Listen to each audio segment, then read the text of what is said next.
has been interesting in recent days. I've been doing some research. And in fact, one of the things I was looking at is the average income over the last couple of decades, going back to 1991. And it appears, and this was average annual wage according to the Social Security Administration. So maybe somebody take issue with their accuracy, but according to their numbers, during the Clinton years, during the Clinton administration, the average household or average American, working American income went up each year about $1,000 a year. So over President Clinton's 8 years in office, average income went up about $8,000 over those 8 years. Under President Bush, it was a little more than $1,000 a year during his 8 years, but during the Obama administration, it was not quite. I think it was between $7,000 and $8,000 increase per year during the Obama administration, and then during the 4 years of the Trump administration, the average income went up about $2,000, between $7,000 and $8,000 for the 4 years. Dramatic increase. But I was shocked as I was looking at different numbers to find that the net worth for black households in America during the 8 years of the Obama administration went down by 30% on average. During the Trump administration, it didn't go down, it went up significantly. So as I look at what is being proposed in the Build Back Better program, and I see this administration having canceled the Keystone XL pipeline, which certainly was going to and has caused an escalation in fuel prices and energy prices. And of course, President Biden released the penalties that had been put on the Russian natural gas pipeline, so it's doing great now, and took off some of the penalties on Iran. Anyway, we've seen energy prices go up substantially, and the price of energy going up significantly. And it brought back to mind yet again Honorable John Dingell's comment. He was looking forward to pushing through, in essence, a socialized medicine program through the committee he was chair of in 2009, 2010. But he was famously asked about the cap and trade bill, and he responded that the cap and trade bill is not only a tax, it's a great big tax.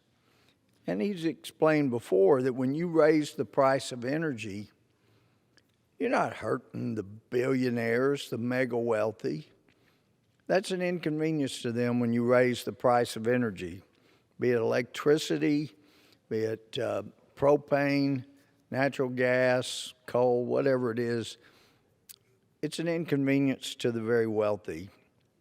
But to those that are on fixed income, those that are scraping by, working so hard every week and just getting by, you increase the price of gasoline, the price of electricity, energy, and you just devastate those households.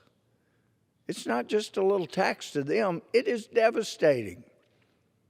And the inflation that comes with exploding upwards the price of fuel and of energy, but especially fuel, as this administration has done, it inflates the price of everything. There's just not much of anything unless you're buying from some pickup truck or some roadside kiosk. Otherwise, you're having to pay a lot of extra energy costs, whether it was for the ingredients of something you're buying or whether it's the product getting to market. But usually it's all of the above. The energy prices inflate costs of everything, basically. And that's what's happened to the working poor in America. That's what's happened to seniors on fixed income. They are being devastated as prices continue to skyrocket with no end in sight. And on a trip some years back during the Obama administration, some of us went to Germany and we met with some of their energy leaders. And in one meeting, the driver of our little van, he was from Berlin, and he sat in and listened, and I was talking to him privately after the meeting, and he said, I hear all these rich people talking about how great our green energy is in Germany, but I've had to go from having one job to having 3 jobs, hardly ever getting to see my family, so they could brag about our green energy, but it is destroying my family. It's completely destroyed my family time. I am having to work these 2 other jobs just to cover our energy costs. So it's kind of hard listening to them brag about it when it's coming out of my hide. I'm the one, and people just like me all over Germany are the ones that are paying for them to be able to brag about our green energy, because it's costing us a tremendous amount in the way of personal time, family time, and additional time working to pay for their bragging. And as we look at these issues and the costs skyrocketing in America, who's benefited? Well, China has benefited dramatically.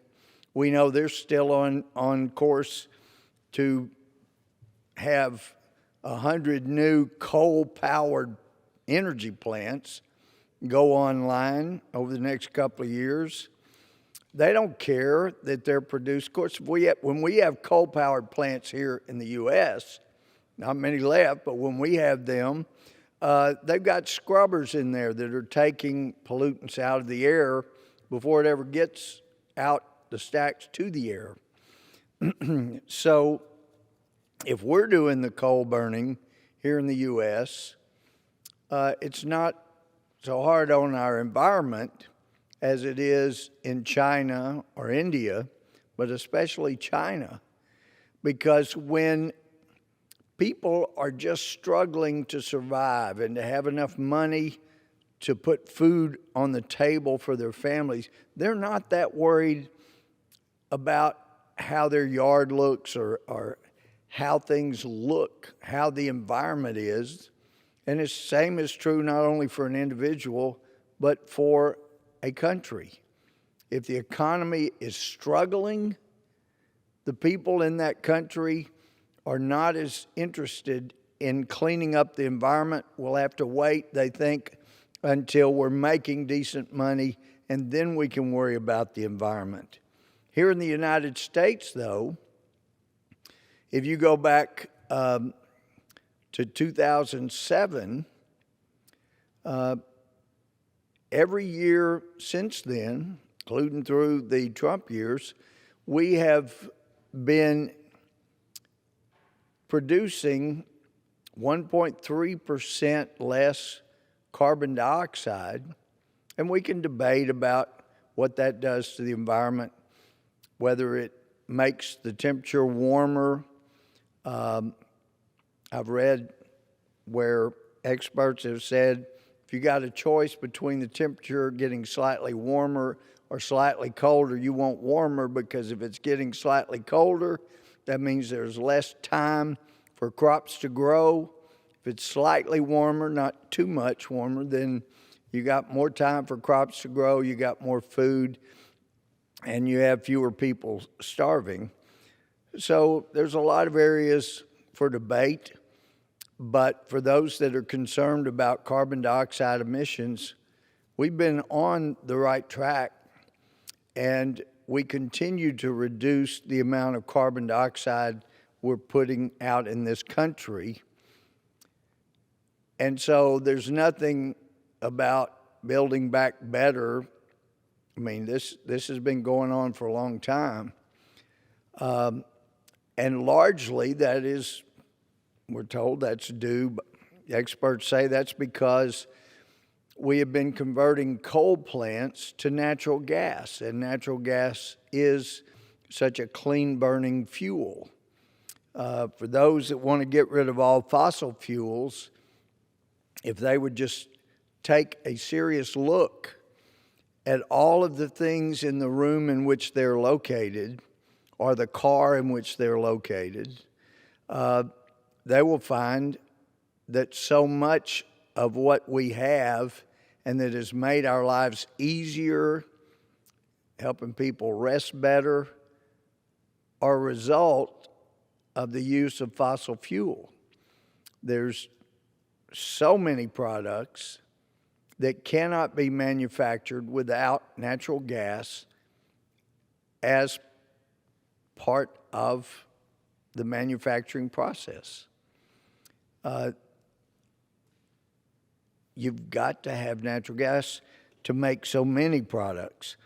I was looking at getting some plastic composite boards so they wouldn't deteriorate so often for part of the area in our backyard, and they're expensive, but when they last for decades instead of a matter of short years, it looks like a good thing. But that's using recycled plastic, finding more and more uses for that.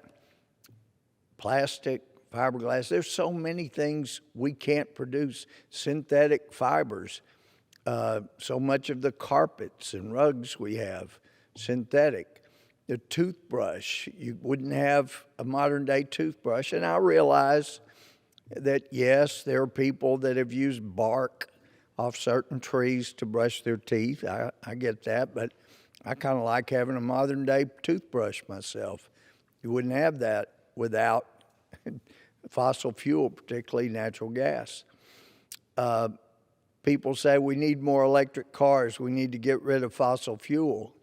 You cannot manufacture currently an electric car without the use of fossil fuel. Even if you don't use fossil fuel to power the vehicle, you're going to have to use it in the production of things within the car, or there will be no car. So I don't know, maybe somebody will build a wooden car, but wooden batteries are not going to work. So for those of us that recognize how the length of life has gotten even longer during our modern history, medicine advances have been just extraordinary.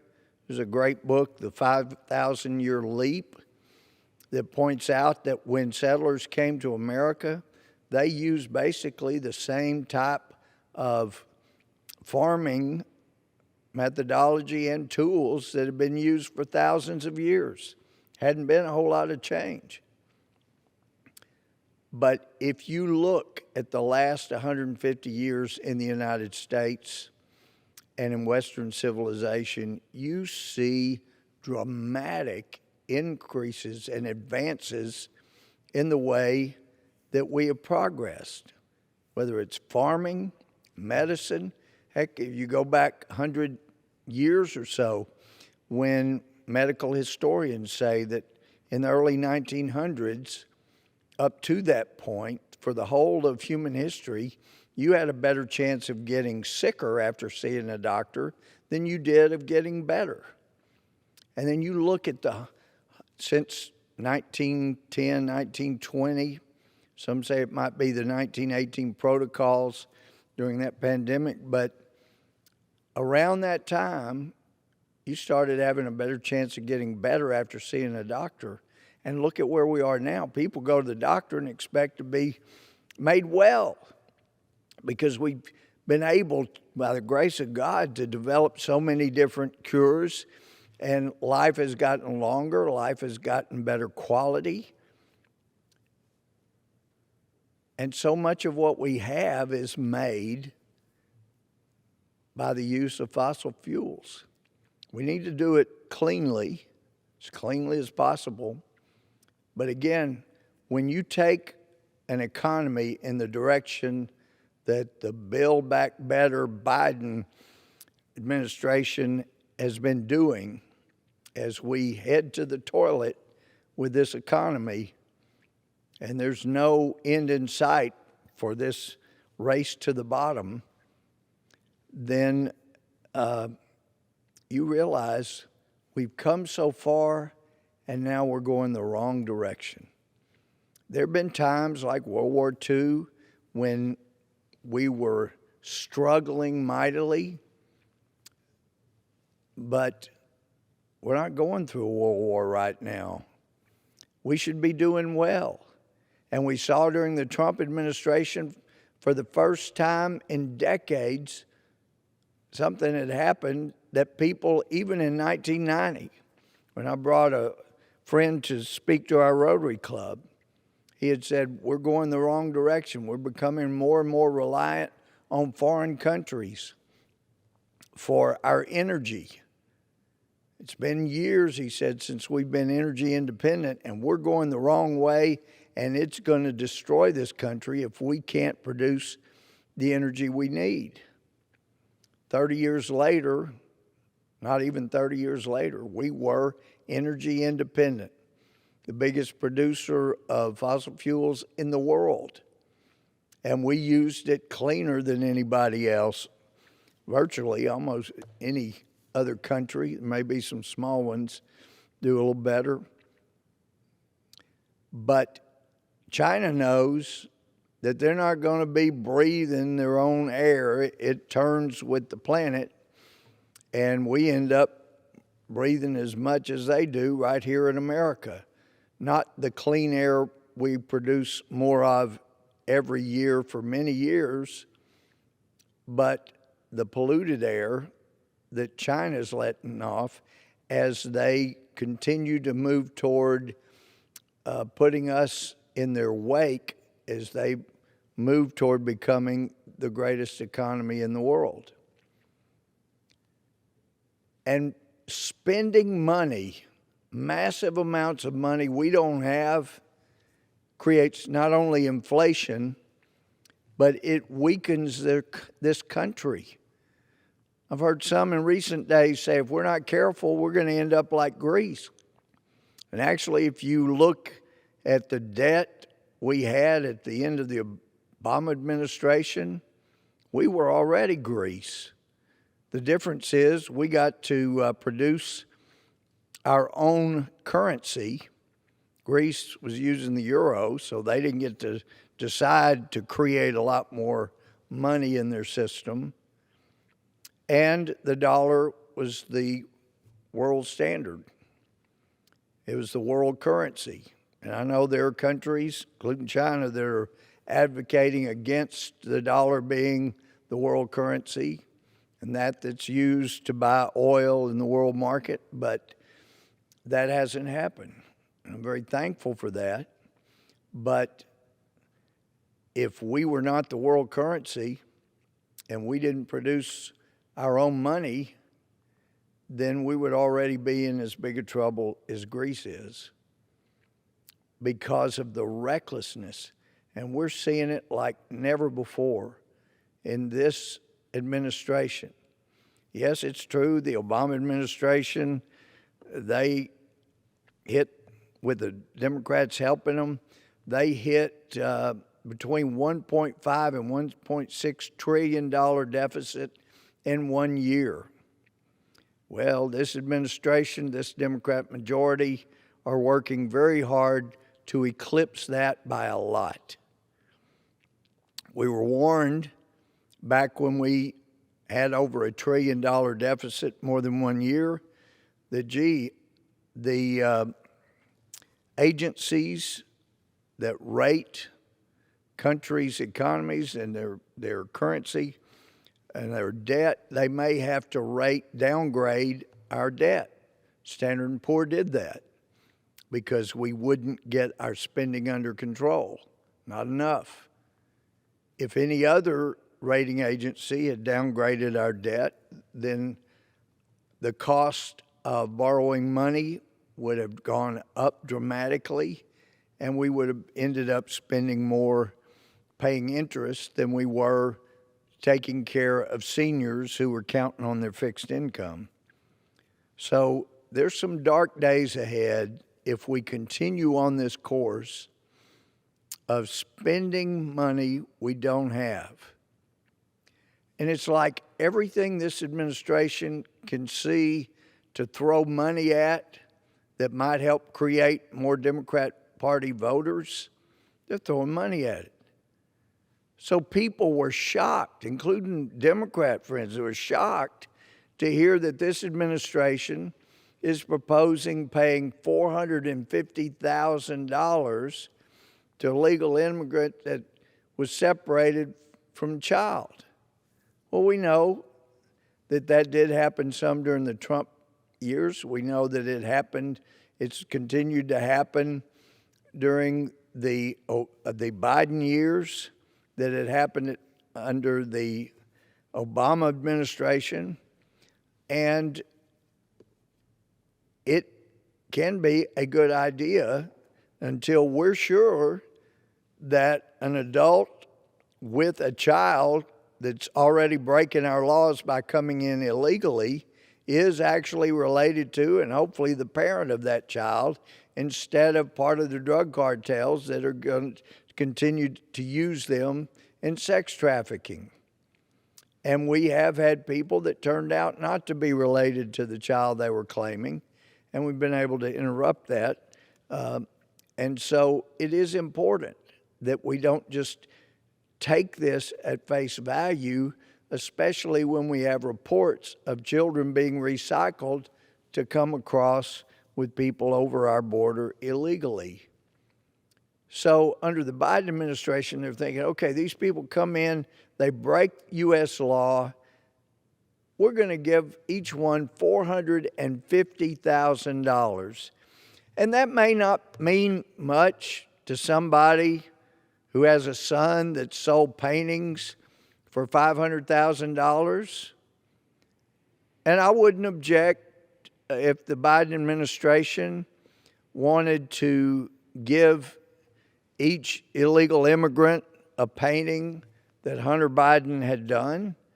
Say, here's your $500,000. Here's another painting that Hunter Biden has done. Enjoy it. Maybe you can sell it for $500,000 and you'll be set for life. Let's try that. But $450,000. You look at the Social Security Administration, the wages. Well, for 2020, the most recent numbers we have, the average income for an American last year was $53,000, like $53,300, something like that, but $53,000 a year.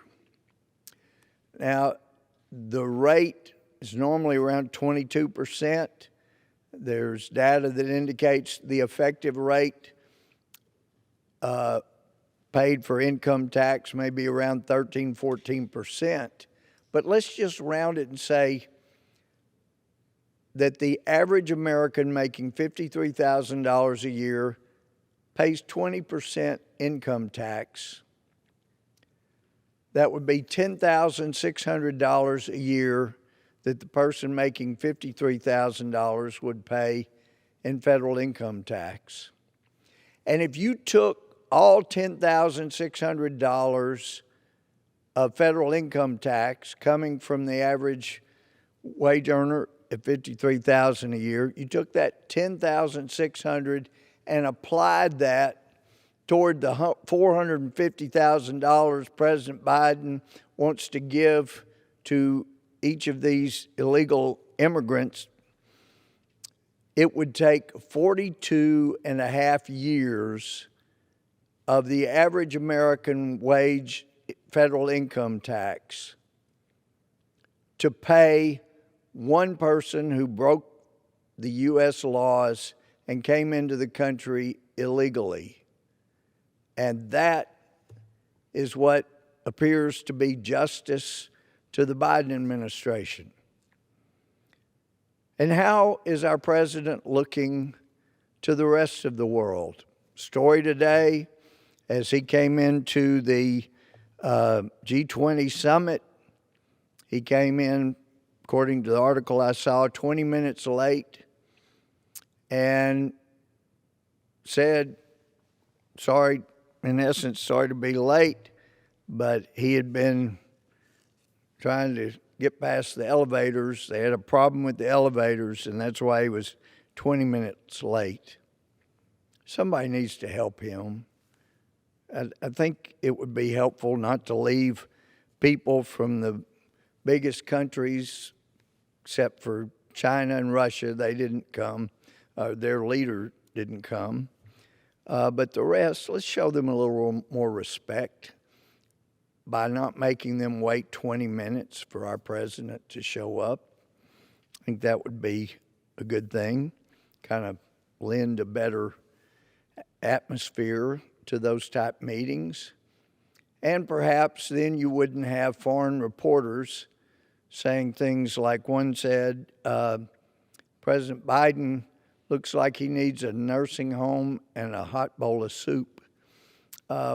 We need to help our president give a better image of America. And I know there's no intention for our president causing problems like that, none whatsoever. So I'm avoiding engaging in personalities. But I think it would be good. There's so many people helping the president to help him represent our country well. So an article here, $450,000 payment to illegal aliens would exceed various programs for American citizens. And of course, we in Congress did a good thing in recent years. We felt like the families of those people who have lost a loved one in combat, they should have been getting more than the measly thousands of dollars they were. So we increased the amount that the family of an American hero who was killed in combat would get, was increased to $400,000. Well, we find out the Biden administration wants to provide more than we provide to the family who's lost a loved one in combat, representing and defending our country, our national interests. Someone who crossed the border illegally, according to this administration, should get an extra $50,000 more than those who died for this country. We also know, and I'm pleased that Secretary Buttigieg is back from paternity leave because we do have a real crisis in our supply chain. Didn't have this problem during the Trump administration. And it sure seemed to be a good idea, the way we were manufacturing more of the things we need in America. I'm not a big fan of tariffs, but as I told President Trump, since you are simply using them as a tool to get better trade deals, then I will vote for those tariffs for such use so that we can get more fairness in our agreements with foreign countries. And that worked out. And President Trump did make some good deals. But we're seeing all that fall aside as this administration seems to be more dedicated to helping China, Russia, Iran, OPEC nations do better with their economy than we are here at home. And I realize there's some people here in Washington that feel like America has more than it deserves. And I believe God has blessed us more than we deserve in America. But we're seeing those things change as we've continued to forget more and more just who the source is for the blessings in this country. In fact, what occurred to me is instead of build back better, as we see the economy in shambles, prices going through the roof, more and more people now being fired, the economy appears headed in even deeper trouble the further we go, that maybe instead of build back better, we could call it Biden's bulldozings of our blessings. But here's an article from Fortune. No sign of relief. The global supply chain crisis could last well into February. And you know, as I thought back, Vice President Harris, seems like it was back in August, was speaking to some folks, and somebody made fun of her for saying you may want to order your Christmas presents early this year so you make sure you have them. And I didn't know why anybody would make fun of her, because it turns out she was actually exactly right. Apparently she knew back in August we were going to have trouble getting the things we need in America. I've been amazed to see car lots more empty than they have cars. Shocking. I've never seen some of these car lots with so few cars ever in my life. There's an article from The Hill. More people in Manchin Sinema's home states want to hold off on new spending. That's from polls. Article by Michael Snell from The Hill. So people have been trying to convince Senator Manchin, Senator Sinema, they just need to sign off on spending trillions more dollars. But recent polls apparently are showing that people in their home states appreciate them not agreeing to more and more of the runaway spending that will just increase inflation. So, and one other thing people are noticing, Washington Times story from Stephen Denon, Biden administration expands no-go zones where ICE cannot arrest illegal immigrants. So millions more coming in and fewer being deported. And, Mr. Speaker, I think it's important for people to understand this feeling that we need to secure our borders doesn't come from any kind of xenophobia. I look at the Hispanic culture, and though generalizing can be dangerous, generally speaking, I see a faith in God. I see a hard work ethic. I see a devotion to family. Well, those are things that I believe made America the great country it's been. We need more of that help.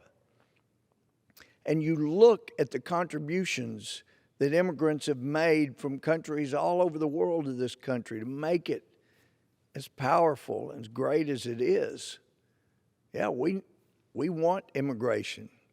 No country in the world, even those bigger than the United States, no country is as generous with providing visas as the United States is, over 1 million a year.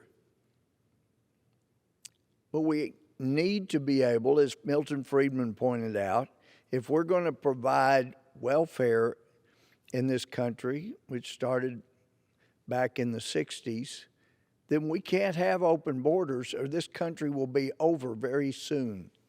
It will be overwhelmed with people coming in.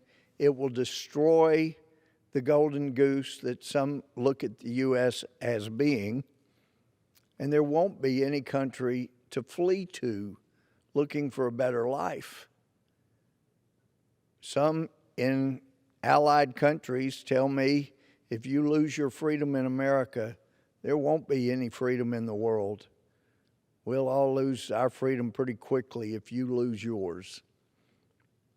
This is critical stuff. But I think the biggest danger of people swarming across our border, as they've been doing this year, unimpeded, is the danger that Benjamin Franklin pointed out. He didn't go into detail, but as most people here remember, he was asked by a lady as he left the Constitutional Convention at the conclusion, "What have you given us?" And as most everybody here knows, he replied, "A republic, madam, if you can keep it." A republic. A Republican form of government. That's with a little r, not Republican Party, but a republic. That's what the Roman Empire, what the Romans came up with after they looked at democracy from the Greeks. They actually had a real democracy where most everybody participated in the big decisions. Fortunately, they realized you can't let everybody vote as a juror in law cases, so they restricted those law cases juries to only having 501 people. As I understand it, it was 501 people on the jury that voted to make Socrates drink poison as his penalty. And that's what you see when you have too many participating in a process. It gets out of hand. You get a handful and they start running and they get people fired up. Before you know it, one of the finest men in the country is ordered to drink poison. You have to be careful, and that's what the Romans realized. So they created a republic. We like the democratic idea that people get to vote and participate in government, but let's have them elect representatives, and then the representatives study the issues and they vote on behalf of the rest of the country. And if we don't like how they're voting, we throw them out in the next election and select another representative. And that's the Republican form of government. And republics generally have not lasted more than 200 years.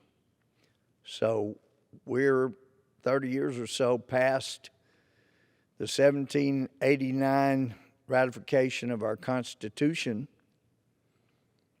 Some would say, well, when we pass 200 years, we're living on borrowed time. But we know history. Not enough. Too many of our schools quit teaching history because the federal government got involved in education. Is education an enumerated power under the Constitution for the federal government to be involved in? No, it's not. But in 1979, President Carter created the Department of Education, and as a result, the percentage of teachers in education has dropped dramatically. It's nearly three-fourths of the three-fourths of the employees in K through 12 education in Texas, nearly three-fourths were teachers. But then after the Department of Education comes along, you got more bureaucrats here making more requirements for the folks in Austin and every state capital. And so those folks have to hire more people to answer the mandates of the Department of Education in Washington. And to get their information, they have to mandate more people in every school board in elementary school. I had a fantastic public school education, elementary school, middle school, high school. But elementary school, we had a principal. Principal had an assistant. And then there was the janitor. Then there was the people that worked in the cafeteria, and that was it. Now, every school has to have so many people gathering information, working in the administration to send to the state capital so they can send to Washington. And as I recall, it's either the late 80s or the early 90s. I think it was the early 90s. But I was on the board of former students at Texas A&M, and I was asking the president, and he had some other people there that worked on analyzing SAT scores. And I said, I understand that the SAT test has now been recalibrated so that students will make better than they have in the past for answering the same number of questions right. And yeah, it's been recalibrated. People were embarrassed that SAT scores were a lot lower now than they used to be. So you took SAT in the early 70s.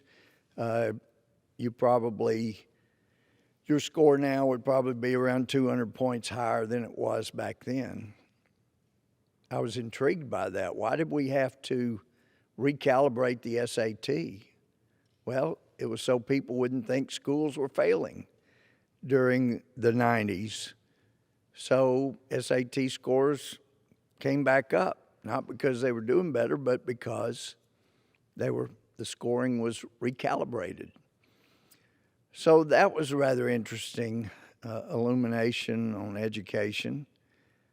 But we've continued to see problems, and as both Republican and Democrat presidents been pushing more control. I think President Trump tried to get more control back locally, but what has happened is the federal government has taken more and more control right here in Congress. You know, we continue to pass stuff that says you don't get your money back. Of course, we know the money comes from the states up here, but we're not going to give you your money back unless you do this, that, or the other like we tell you. Well, one of the mandates has been you had to pass this federally mandated test. And the federally mandated test was extremely light on history. I'm told that there are times when there isn't any history, maybe one history question. And it's not always good history if a question's asked.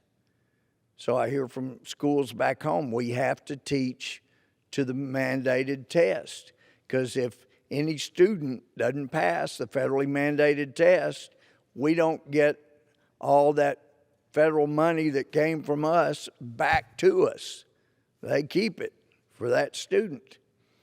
So to avoid not getting back even as much of our own money as we should, we've got to get people prepared to pass the test.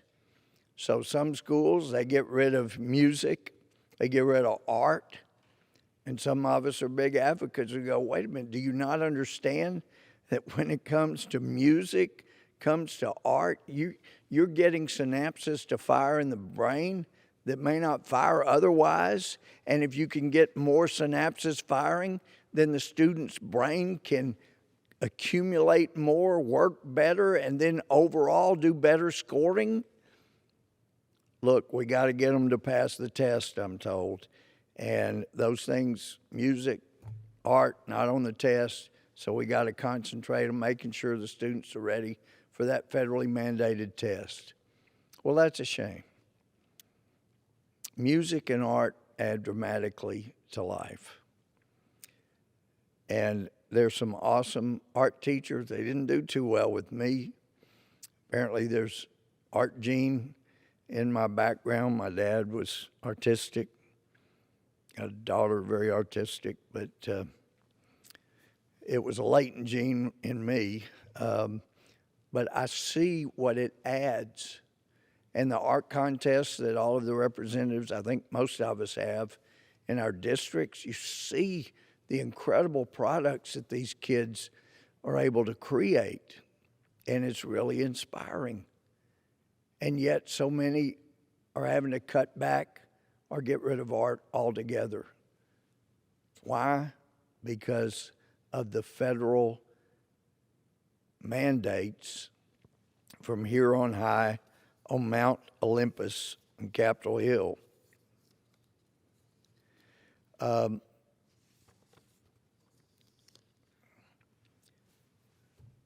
It is important also on how we treat people.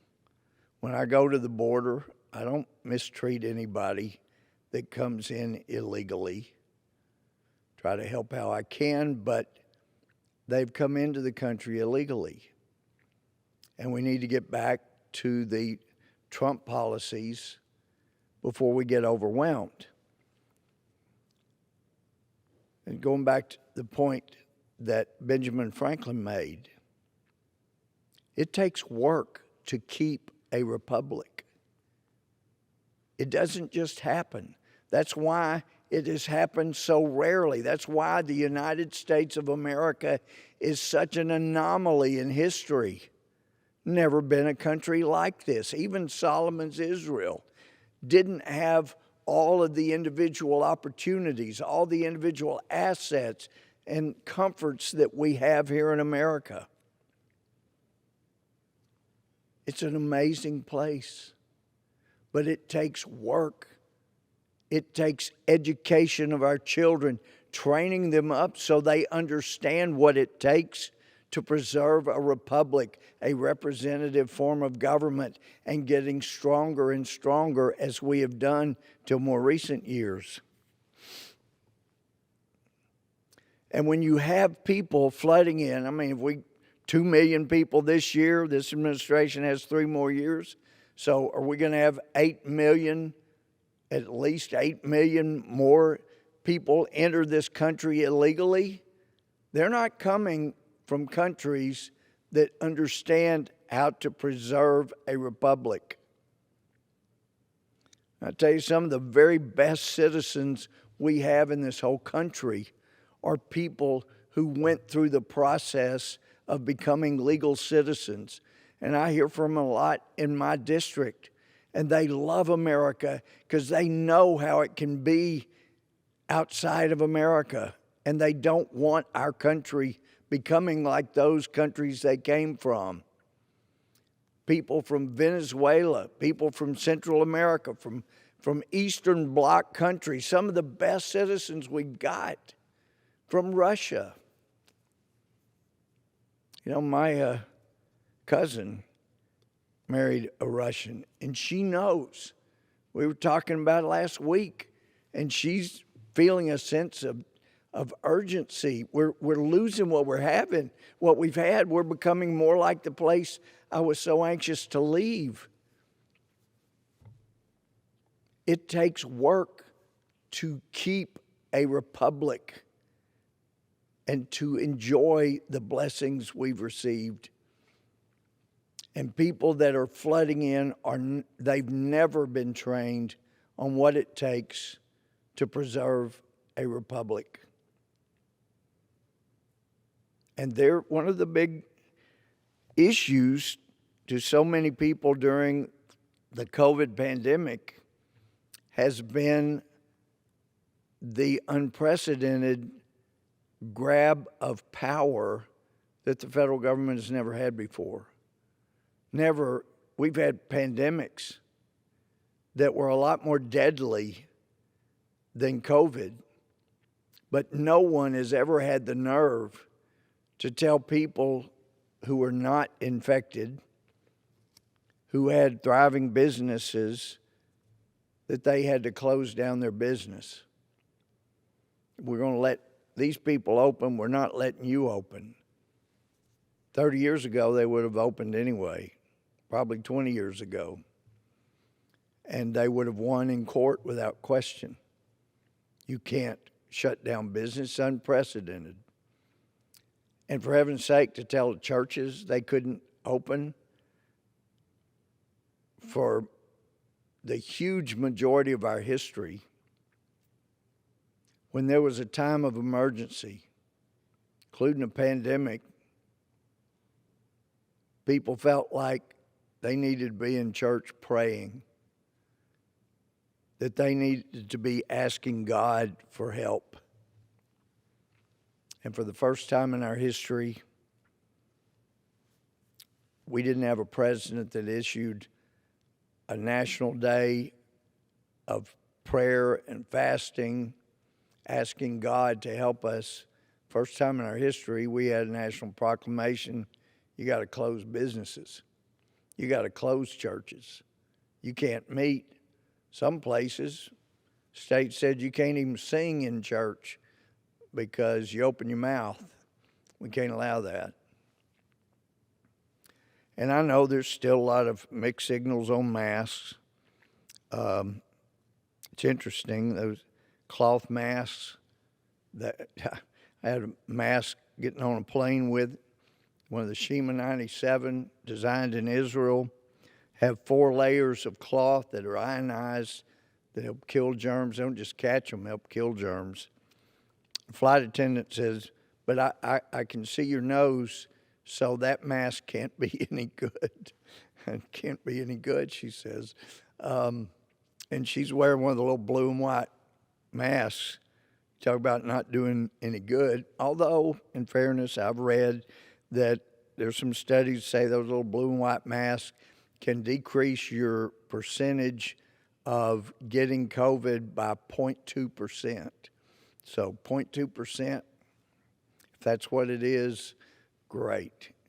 Wear one of those little cloth masks. But then we see down in Florida, that's been most open, that they have fewer cases. Percentage-wise, they're doing better than any other state in the country, and they've been the most open state we've had. So it's interesting, and I have an article here from Gateway Pundit. It wasn't just beagles and monkeys. Fauci's NIH also funded medical experiments on AIDS orphans in New York City. I'd read somewhere else that these were black orphans that had AIDS, and the Fauci NIH was doing experiments on them, according to this article from Jim Hoff.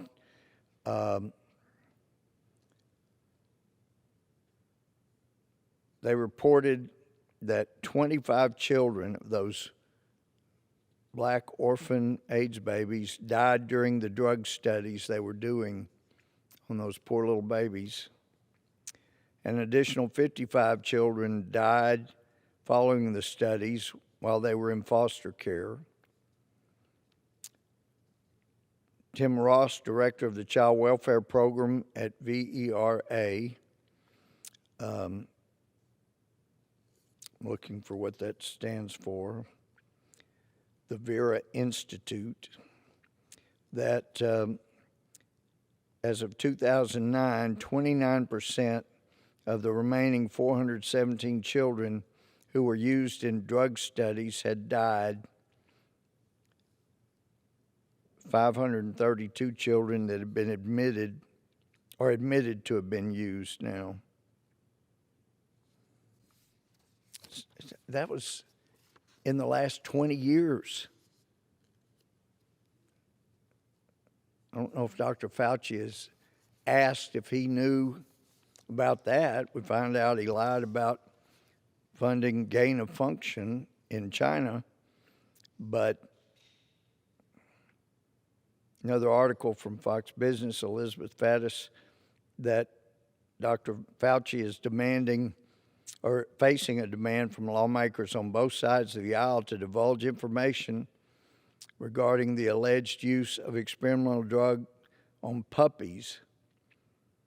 Well, I can guarantee you, as more people find out that NIH was using orphan black AIDS babies for drug experiments that killed many of them, there will be even more cries from both sides of the aisle on answers. I mean, I thought we were so far past anything like that.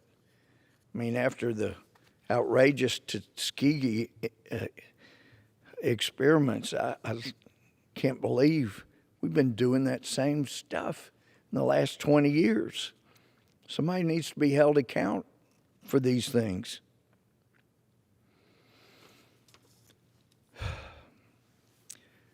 Well, we're in deeply troubling times, and there is a good chance that if we don't get back to making sure children in America know how to sustain a republic, we're headed for losing it. And it's a fear of that, fear of the loss of freedom, caused me to leave the bench and run to try to get elected to Congress so I could make a difference in legislation, so we could try to salvage this little experiment in self-government. But it seems pretty clear it's not going to last much longer.